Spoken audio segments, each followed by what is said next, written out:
ভারতের কেরল রাজ্যের কোচি শহরে সম্প্রতি কানাড়া ব্যাংকের একটি আঞ্চলিক কার্যালয় ঘিরে শুরু হয়েছে বিতর্ক। ব্যাংকের ক্যান্টিনে হঠাৎ গরুর মাংস নিষিদ্ধ করার সিদ্ধান্ত নেন সদ্য যোগ দেয়া deputy regional manager Ashwini Kumar. এই সিদ্ধান্তকে কেন্দ্র করে কর্মীদের মধ্যে দেখা দেয় তীব্র ক্ষোভের, কারণ কেরলের খাদ্য সংস্কৃতির সঙ্গে গরুর মাংস অঙ্গাঙ্গিভাবে জড়িত। এ ঘটনায় কর্মীরা অনন্য কৌশলে জানান প্রতিবাদ। ব্যাংকের সামনেই তারা দেন গরুর মাংসের পার্টি। সেখানে পরিবেশন করা হয় গরম গরম গরুর মাংস আর সাথে পরোটা। ভারতীয় সংবাদ মাধ্যমের তথ্য অনুযায়ী অশ্বিনী কুমার দায়িত্ব নেওয়ার পর থেকেই অন্তত দুটি বিতর্কিত পদক্ষেপ নিয়েছেন। প্রথমত, কর্মীদের প্রতি নানা ধরনের হয়রানির অভিযোগ উঠেছে তার বিরুদ্ধে। দ্বিতীয়ত, ক্যান্টিন থেকে গরুর মাংস নিষিদ্ধ করেছেন তিনি।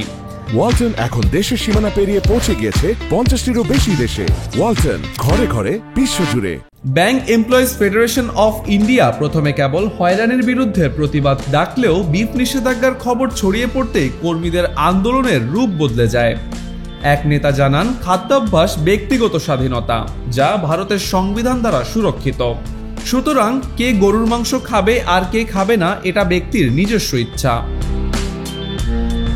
এদিকে ব্যাংকের কেন্দ্রীয় কর্তৃপক্ষ এখন পর্যন্ত কোনো মন্তব্য করেনি, তবে কেরলের রাজনীতিবিদরা এই প্রতিবাদে সরব হয়েছেন। বামফ্রন্ট সমর্থিত স্বতন্ত্র আইন প্রণেতা কেটি জলিল স্পষ্ট ভাষায় জানিয়েছেন, কে কি পড়বে, খাবে বা চিন্তা করবে তা ঊর্ধ্বতন কর্তৃপক্ষ ঠিক করতে পারে না। তিনি বিজেপির আদর্শিক সংগঠন আরএসএস এর সাংস্কৃতিক ও খাদ্যাভ্যাস নিয়ন্ত্রণের প্রচেষ্টার কড়া সমালোচনাও করেন।